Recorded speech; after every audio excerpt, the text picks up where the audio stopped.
नमस्कार दर्शकों, आप सभी का बहुत बहुत स्वागत है DHP न्यूज चैनल में। आज है तारीख 2 दिसंबर 2023, दिन शनिवार।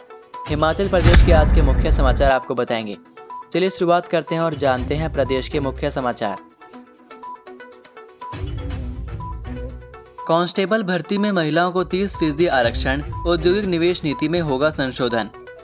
हिमाचल प्रदेश मंत्रिमंडल की बैठक शुक्रवार को मुख्यमंत्री सुखविंदर सिंह सुक्खू की अध्यक्षता में राज्य सचिवालय शिमला में आयोजित की गई।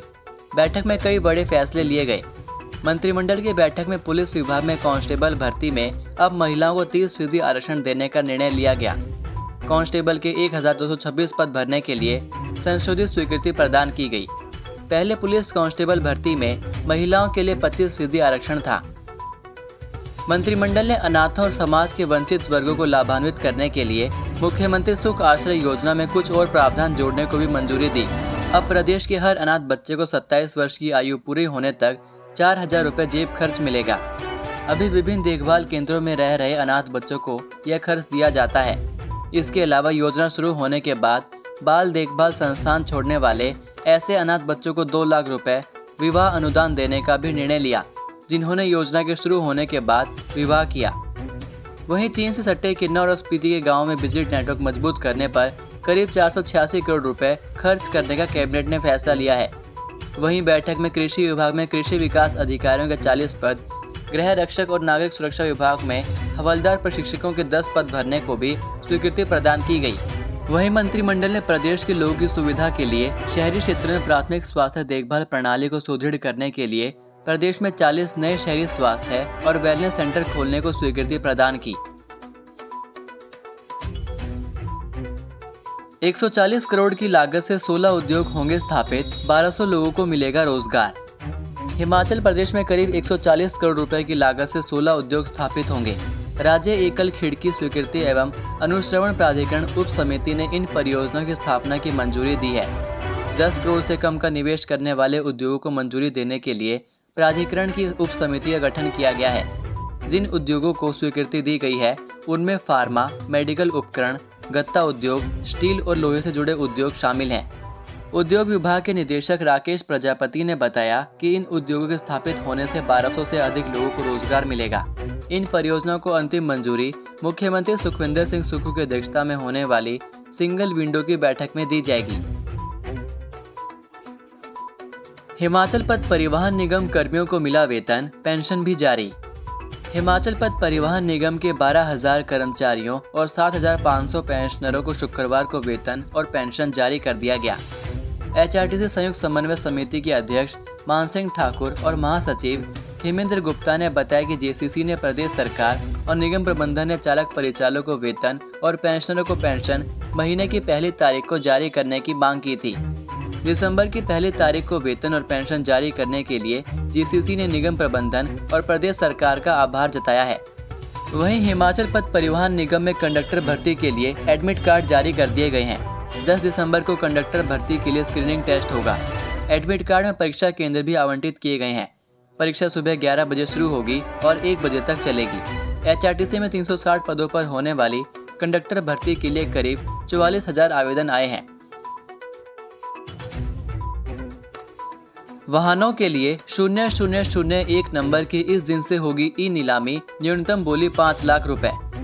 हिमाचल प्रदेश में पहली बार लोग अपने वाहनों के लिए 0001 नंबर प्राप्त कर सकेंगे। परिवहन विभाग 4 दिसंबर से 0001 नंबर के लिए ई-ऑक्शन शुरू करने जा रहा है। इसके लिए 5 लाख से न्यूनतम बोली शुरू होगी। बोलीदाता को 1.5 लाख रुपए जमा करवाने होंगे। 4 दिसंबर सुबह 10 बजे से 9 दिसंबर शनिवार शाम 5 बजे तक बोली के लिए पंजीकरण होगा।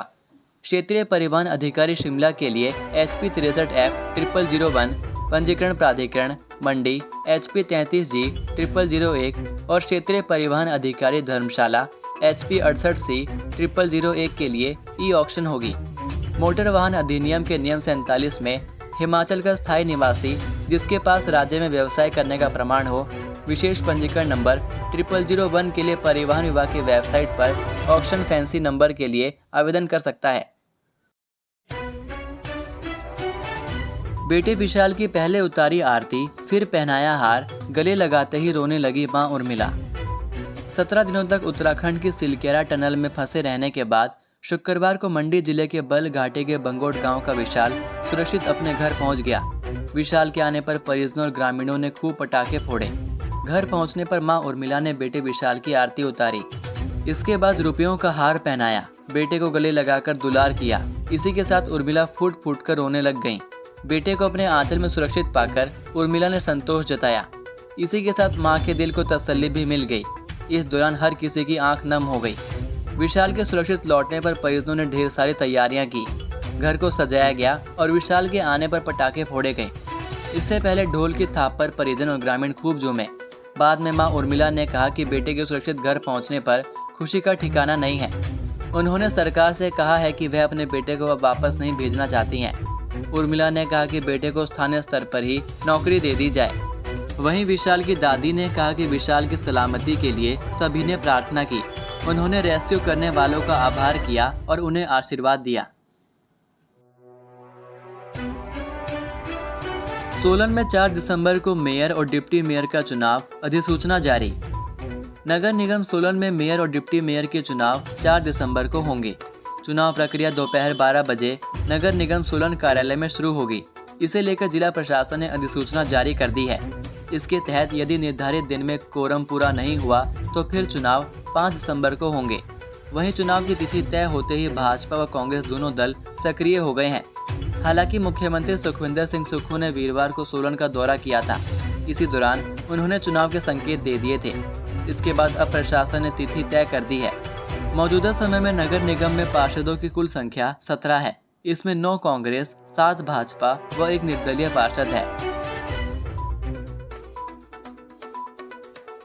न्यायिक सेवा की संयुक्त परीक्षा का परिणाम घोषित, हिमाचल को मिले 8 सिविल जज। हिमाचल प्रदेश को 8 नए सिविल जज मिल गए हैं। राज्य लोक सेवा आयोग ने शुक्रवार को न्यायिक सेवा की संयुक्त परीक्षा 2023 के नतीजे घोषित किए। लिखित परीक्षा और साक्षात्कार के आधार पर ज्योति भागचांदनी, पारस आहूजा, सुस्मिता शर्मा, विकास ठाकुर, अपूर्वा राज, हिमानी, राघव शर्मा और रिद्धि पत्रवाल का चयन किया गया है। आयोग ने गृह विभाग को पत्र भेजकर चयनित उम्मीदवारों को सिविल जज के पद पर नियुक्त देने की सिफारिश की है। 9 जुलाई 2023 को सिविल जज भर्ती के लिए प्रारंभिक परीक्षा हुई थी। 18 से 22 सितंबर तक मुख्य परीक्षा ली गई। 28 नवंबर से 1 दिसंबर तक साक्षात्कार लिए गए। कुल 17 पदों के लिए परीक्षा ली गई थी। अनुसूचित जाति, अनुसूचित जनजाति और ओबीसी वर्ग के लिए आरक्षित 3-3 पद रिक्त रह गए हैं। हिमाचल में हुई बर्फबारी, अटल टनल, रोहतांग जलोड़ी दर्रा हुआ बंद। हिमाचल प्रदेश के पहाड़ों सहित कुछ मैदानी इलाके बर्फ की चादर से सफेद हो गए हैं। लाहौल स्पीति की लाहौल घाटी में बीते रोज से बर्फबारी हुई। अटल टनल रोहतांग के दोनों छोर भी बर्फ से ढक गए, जिससे मनाली से केलांग सड़क पर वाहनों की आवाजाही प्रभावित हुई। इसके अलावा उपमंडल आनी और बंजार को आपस में जोड़ने वाला जलोड़ी दर्रा भी बर्फ से ढक गया है। रात को अटल टनल रोहतांग के साउथ पोर्टल, धुंधी क्षेत्र और इसके आसपास के भागों में करीब 4 इंच बर्फबारी हुई। बर्फबारी से सड़क पर फिसलन बढ़ गई है। वहीं पूरा प्रदेश शीतलहर की चपेट में आ गया है। बर्फबारी से सड़कों पर फिसलन बढ़ने से हादसों का खतरा भी बढ़ गया है। बर्फबारी के चलते सोलंग बैरियर से अटल टनल की ओर आपातकालीन स्थिति में केवल 4x4 वाहनों को ही जाने की अनुमति दी जा रही है। ताजा हिमपात से पूरी घाटी शीतलहर की चपेट में आ गई है।